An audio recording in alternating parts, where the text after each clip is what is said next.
Good evening, everybody. Welcome back to my channel. Before we get into the news article that I want to cover, I do want to let you know that I appreciate all of your comments, all of your likes, all of the subscriptions. I enjoy reading all of your comments. It makes me feel really good to know that the stories are getting out there, that our voices as ex Jehovah's Witnesses are finally being heard, and that we're receiving the proper feedback. Because if I were to tell this to one of my Jehovah's Witness family members, like I'm telling it to you, they wouldn't be receptive. They wouldn't even care to listen after the first few words. They would start name calling you. It would turn into an argument. It would turn into an issue, and it would ultimately lead you to getting kicked out. I mean, I have countless stories of getting kicked out just because I brought up something that was critical or brought up something that I was doubtful about, that I had second thoughts about. But here we get to say it, we get to keep it forever, and we get to share it with everybody. And the feedback that I'm receiving is something that I would have never gotten from my family or my mom or anybody really. So it is really important that this channel started with nothing and is like a baby growing.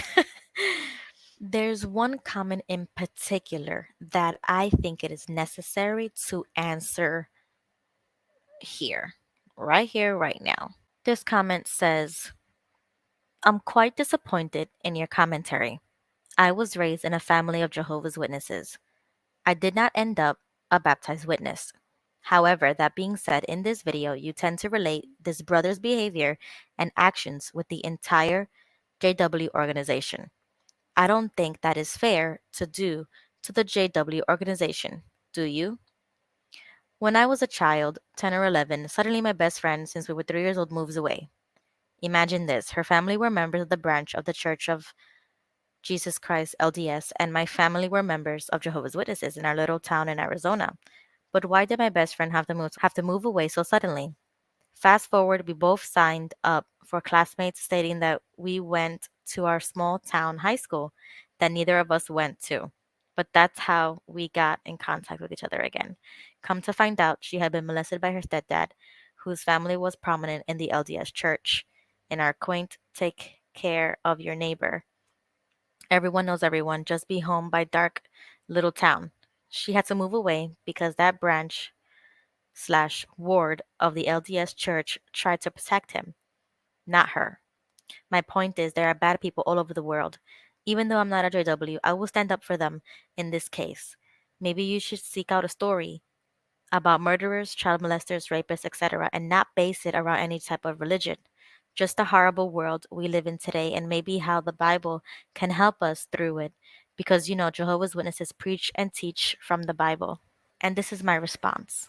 Because I know that a lot of people are going to be thinking this anyway. They're going to come across our channels and they're going to be like, why are they so obsessed with Jehovah's Witnesses? Why do they keep mentioning that they were a Jehovah's Witness, basing it just on their background? There's bad people everywhere. But this is the thing. Jehovah's Witnesses are trying to hold on to the mainstream narrative that they are good people, that they are a good organization. Sure, there may be some good people, but the culture of Jehovah's Witnesses and Jehovah's Witnesses as a whole, yes, that's exactly what we're talking about. The policies that they teach, their teachings, deep down inside, it's not good. The apple looks beautiful on the outside, but inside is rotten. And when you take a bite from it and you realize it's rotten, wouldn't you want everybody else to know not to eat from this batch? And that's exactly what we are doing. We are extracting these stories and bringing them to the light because they get buried and nobody is going to know about it if it wasn't for the opposite side bringing them to light. And this is exactly what we would do behind closed doors in our home. But that's the thing, they shut us down. You see, on YouTube, I can record it, I can save it, I can post it. Nobody is going to cut me off. Nobody is going to stop me from actually spreading it And that's the important part because it needs to be pushed. People need to see it because it can come across one of Jehovah's Witnesses and they will wake up and they would start to do research. They will realize that they are not special. They are not the only people on the world who believe that they have the truth. They are not the ones practicing the truth. They do not teach Christianity, Jesus Christ from the Bible. They have their own interpretation of everything. So, from the get go, I don't consider Jehovah's Witnesses Christian. They are just a cult. I do not respect them as a religion because I view them as a cult. I grew up in it and I know. So, from somebody who has been born and raised into it, we are the ones who would know more than somebody like you. No disrespect, I'm just saying. We know how horrible it is. And we know that when we tried to bring this up within our community, they didn't listen. And so we are looking for a place where we can be heard. And YouTube, Twitter, Instagram, TikTok, those platforms have allowed for these messages to be pushed. And that is one of the greatest downfalls of Watchtower. Before the internet, they can hide their lies, they can hide their scams, and they can just excuse it with new light. But now the internet is here and they cannot hide anymore. And that's the reason why we do this is to change that narrative. They are not a good organization to join. They are not a religion. It is a cult. And these are all of my opinions. If Jehovah's Witnesses never prided themselves on these things, then I wouldn't feel a need to speak about it. I would think that they would be humble enough to accept the fact that if something bad did happen, that they would take responsibility. But they don't. It doesn't happen. So, since I know that they will fail morally when it comes to something like this, I feel it necessary to speak 10 times more about it, to give my opinion again and again, because they are not going to. And if I give my opinion to them directly, they will bury me, they will silence me. And I'm just one person. But they can't silence everyone, they can't bury all of us. And that's what makes us stronger, is to combine our voices so that they have to listen, so that they have to change. That's the whole point of protesting. And that's exactly what this is. This is a form of protest. This is a way for us to let Watchtower know that what they're doing is wrong. They violate human rights, they violate freedom of religion, freedom to vote, freedom to protest, everything. All of the Bill of Rights are literally being violated by Watchtower. So when you say something like, I'm generalizing the whole organization just because of one person, that one person, it doesn't even matter because they just got caught. Imagine all of the other thousands of predators, whatever type of predator. It could be CSA, it could be murder, it could be rape, it could be anything. Jehovah's Witnesses are the type of community that would sweep it under the rug if they could. Okay? I'm just saying. I don't even trust that they would do the right thing morally because they think they do everything the right way biblically. And I would disagree with that, but the majority of them do. Like they literally say that if they have to lie, they would, and they cover it up as theocratic warfare. And they literally have these scenarios where the cops are going door to door and saying, do you know any Jehovah's Witnesses? Like if this is Nazi Germany, and the fear mongering is that you would, when it comes to you, would you tell them? And they're literally telling you to lie to authorities if it's like a life or death situation. It's insane. It's crazy. But you see how extreme that is? I don't trust these people at all. They are preaching and teaching this Jehovah's Witness culture to all of their members. So when these bad things happen, yeah, sure, there's bad people all around the world, but it doesn't happen to us. It's like we live with that messed up ignorant mentality that, oh, we're Jehovah's Witnesses, it would never happen to us. Oh, that happens to worldly people, that would never happen to me or to my family, until it does. And then we don't know what to do about it. We're like, oh my God, brother, this brother so and so did this and this. Oh, be quiet, don't talk about it. Because you don't want to be murmuring. You don't want to be spreading rumors. It's not a rumor. Like, it literally happened. And if we can't expose these things, then what's the point of anything? What's the point of speaking up about anything? So those are just my views, those are just my opinions. I would say the same thing for the LDS community. They have all of the same things that are happening. Different organizations have all the same things happening. And yet, when you speak to one of those ex members of that cult or that religion, they're going to speak up about the bad things that are happening within their own community. And they should be heard and they should be listened to. And yes, they are generalizing the whole culture, the whole community, because that's how they grew up and they know the red flags. They can finally identify it and not and call the red flag a red flag. And they want to spread it and share it with everyone. But sometimes people feel like they are special, they are unique. Oh, Jehovah's Witnesses really do have the truth because they preach from what the Bible really teaches. No, they don't. And they're not unique and you're not special. Jehovah's Witnesses are not special. They are not supposed to be a religion or an organization that's supposed to be coddled just because they teach what you believe, what you think is the truth. So, anyways, let's get into the intro.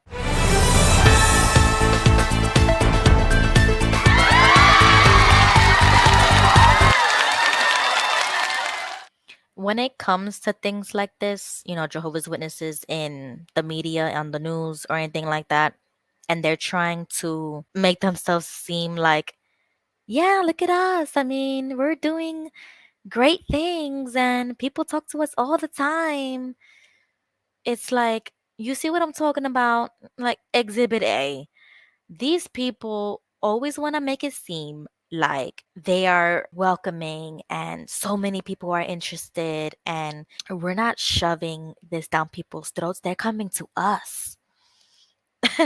This is exactly what I'm talking about. I'm gonna share the clip, I'll share the video, and we'll talk about it. The biggest sporting event of the year, but it's proven to be more than just that. The big game brings people in from all over the world to a new city every year and creates an opportunity for different organizations to get out into the community. Fox 5's Kim Passoff is also live tonight outside Allegiant with how one group is reaching out to a larger Super Bowl crowd. Kim. Yeah, well, hundreds of thousands of football fans are coming to town for this Super Bowl. Thousands of other people are coming to reach out to those fans, like 6,000 members of the media that are credentialed for this event, as well as people who are all around Allegiant Stadium, up and down the strip this week, and at the welcome sign. 1,000 Jehovah's Witnesses taking their message to the streets. First of all, the media is not going there for the fans. They're covering the game. And who whose bright idea was it to get their little 5 minutes on on Fox on their local news channel? Like, who approved this? Standing next to what looks like lit up magazine racks, Michael Federico and his wife Tanya spend hours on the strip. Tonight, just north of the Bellagio fountains. Can you see the lights on the cart?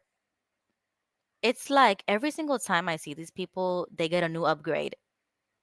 Or like, what is this? If you remember, the whole reason behind the whole cart witnessing came out, like, that originated for the disabled brothers and sisters to be able to partake in street witnessing because they can't walk and everything. So this was like supposed to be, oh my goodness, look, Jehovah's providing a way for the people who are disabled or who can't go up the buildings, up the stairs, and they can't do street witnessing. Oh, you could sit at the table, you could just stand at the cart, and you could count your time like that.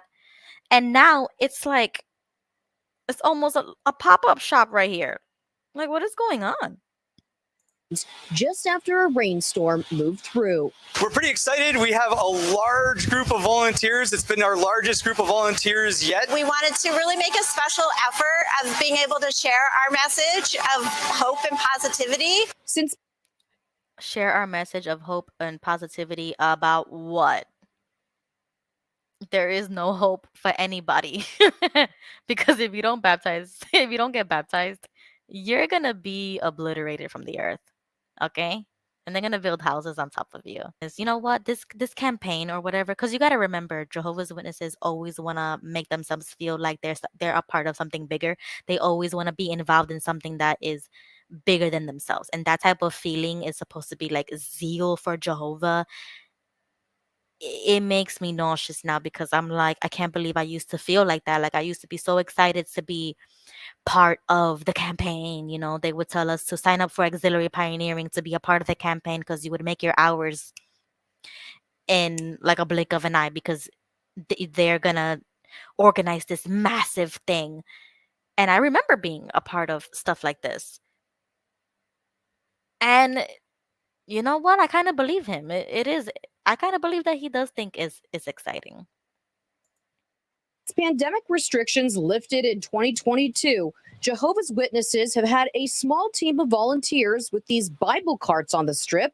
The Federicos are usually here once or twice a week. But this week, with so many fans in town, they are part of a team of 1,000 volunteers working at 50 different locations to greet them. We get to meet people from all over the world, and they come and they chat with us, say hi to us, express their appreciation for what we're doing. And that just warms our heart, makes us feel like what we're doing is really worth the effort. They talk to visitors coming and going from daily Super Bowl events. The volunteers are here for 12 straight hours, 8 a.m. to 8 p.m., volunteering their time, telling people about what they do and why they do it. And you know, this is just like a signal to all the other Jehovah's Witnesses around the United States, around the world, to make it look like, wow, you know, they're making such a a big impact in Vegas. Oh my goodness, look at us, we're on the news. And this is exactly what I'm talking about. It's like to resuscitate this this patriotic feeling about being one of Jehovah's Witnesses, to make you feel proud to be one of Jehovah's Witnesses, because look at us. They're like basically showing that this work is paying off. So you should want to be a part of it. We're not going to chase them down. We're not going to try to force it down their throats, but let them just come on their own. We get to express our love for our fellow man. This is their Super Bowl II, a chance to reach out to an Except when you do take their Bible study and you make a decision not to study with them anymore, or you get baptized and you don't want to be a Jehovah's Witness anymore, not because you committed any sin or anything. They will disassociate themselves from you. They will treat you as a disfellowship person. They will throw you away and they will shun you. But yeah, sure, they're showing their love. unprecedented number of people as the biggest game in American sports takes over Las Vegas. When the news covers a court case of CSA, what's happening in Pennsylvania, what's happening in California, what's happening in Norway, what's happening in Spain, in the past, what happened in Germany, the shooting in Germany, the bomb in India. When they talk about things that criticizes the religion, any hint of an ex-Jehovah's Witness coming out with their story, they want to make it seem like all of a sudden the media, the news, is a tool of Satan, that Satan controls them. But they don't have a problem using Satan's system when it comes to showing them evangelizing to tourists, when it comes to showing that nothing's wrong, everything is happy, and it's just, it's such an illusion. And I could see it so much clearer now, that this is what Jehovah's Witnesses are now. When I was growing up, it's just so unrecognizable. Like, not even 20 years ago were we doing stuff like this. The whole cart system, the whole website, the logo. I grew up with my mom telling me, oh, you can't wear logos, you can't wear graphic t-shirts, you can't wear anything that has a symbol on it. And then we have a jw.org logo, and they literally have it like everywhere. They even have Caleb and Sophia all over the place. It has just changed so much. Let's say I could put everything aside, and even if I wanted to become a Jehovah's Witness, even if I wanted to go back, I can't even identify myself as one of Jehovah's Witnesses because this is not what I grew up with. No, absolutely not. The whole carts, the lights, the news, it's just not, it's not it. It's not it for me, and I can't defend it. Anyways, I hope you have a good night.